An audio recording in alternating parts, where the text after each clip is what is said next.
Imagine waking up one morning and the sun is gone. No sunrise bleeding orange across the horizon.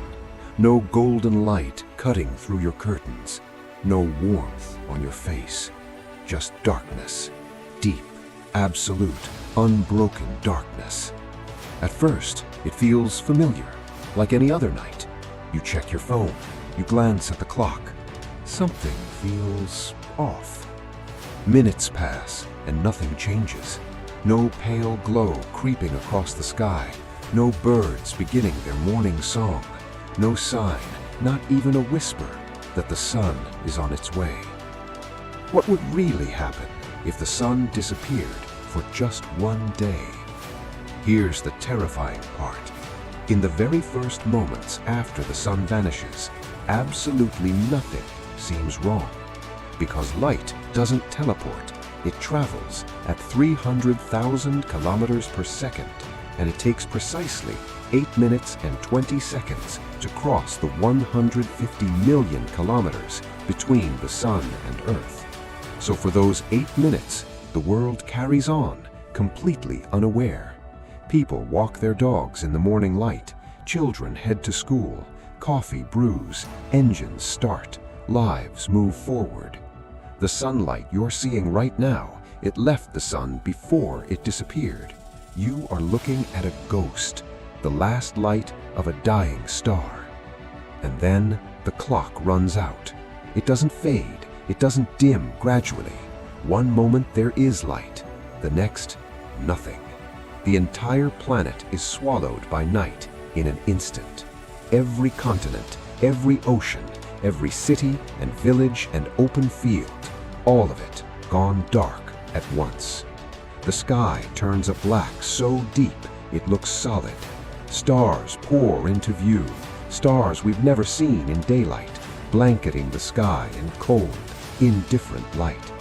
And down on Earth, the reaction is immediate. Traffic stops, people freeze on sidewalks, staring upward. Phones light up with emergency alerts and unanswered questions. Children cry, adults go silent. Social media erupts in real-time panic because no one has an explanation, and nothing could have prepared humanity for this. Here's something most people don't realize. The sun doesn't just light our world, it heats it constantly, relentlessly. Every single second, the sun pours out energy equivalent to trillions of nuclear bombs, and Earth catches just a tiny fraction of that. Without it, our planet begins to bleed heat into the void of space. At first, it's subtle, a chill in the air that wasn't there before, a cool breeze that feels sharper than it should. But within a few hours, the numbers start to shift. Average global temperatures, which currently sit at around 15 degrees Celsius, begin their descent. By the end of that first day, they could drop to near freezing, and in already cold regions like Siberia, Canada, and Antarctica, the plunge would be even more violent. Oceans, Earth's great heat reservoirs, begin to release their stored warmth, but they can only hold so much for so long. People crank up their heaters, gas stations run low as generators roar to life, governments broadcast emergency procedures that no one has ever rehearsed for, because no government has a "sun is gone" protocol. Now here's where it gets truly mind-bending. Most people know the sun gives us light and heat, but there is a third invisible thing the sun gives us, something we feel every moment without ever noticing it: gravity. The sun's gravitational pull is the invisible leash that keeps Earth locked in its orbit, circling at just the right distance, at just the right speed, year after year after year. But gravity, like light, is not instant. It too travels at the speed of light. So for those same 8 minutes after the sun disappears, Earth still orbits normally. The gravitational pull that no longer has a source is still in transit. And then, 8 minutes later, it arrives. Or rather, it doesn't. The leash snaps, and Earth, instead of curving in its familiar orbit, simply keeps going in a perfectly straight line, into the darkness, into the deep, open nothing of interstellar space. No path, no center, no destination. Just a pale blue rock, alone in the void, carrying 8 billion confused and frightened souls into a universe that doesn't care.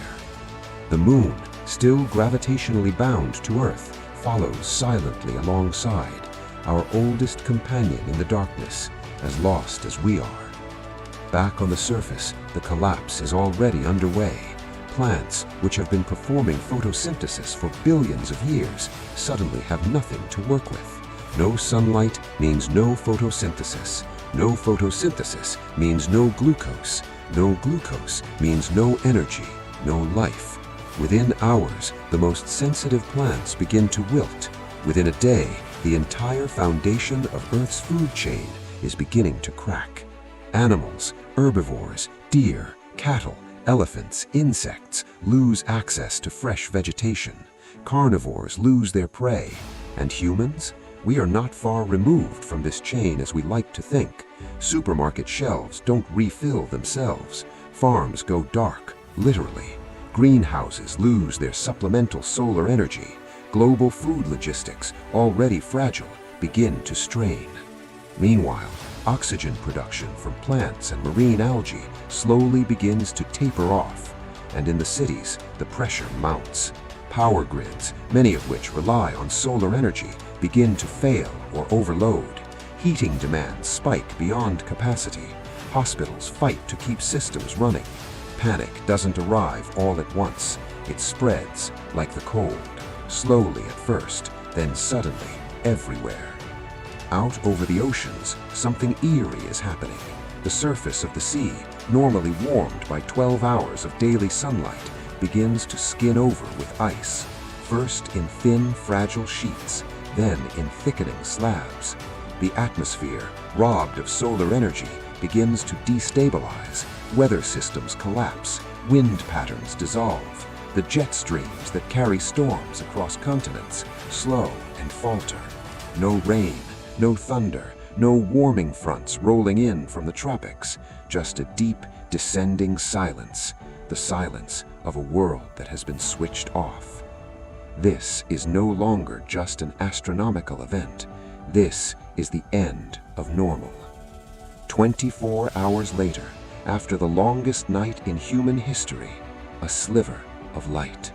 Faint at first, unbelievable. People step outside in the cold and look east, and there it is, the sun, returning as if nothing happened, as if it hadn't just reshaped everything. Light floods the atmosphere. Temperatures, which bottomed out in terrifying numbers, begin, slowly, painfully slowly, to climb back. Plants straighten slowly. Ice at the ocean surface begins to melt slowly. Birds that huddled in confused silence begin to call again. Humanity exhales, but the damage is real. Ecosystems are rattled. Infrastructure in cold regions have buckled.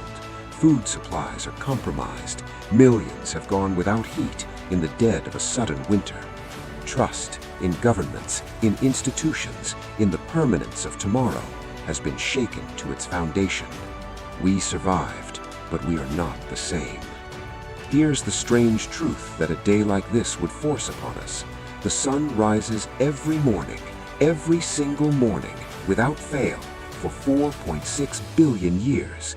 And because of that perfect reliability, we have stopped seeing it. We wake up, we complain about the heat, we draw the blinds, we put on sunscreen, we take for granted the one thing that makes every other thing possible. The sun is not a background detail of your life. It is your life. It is the engine of every weather system that waters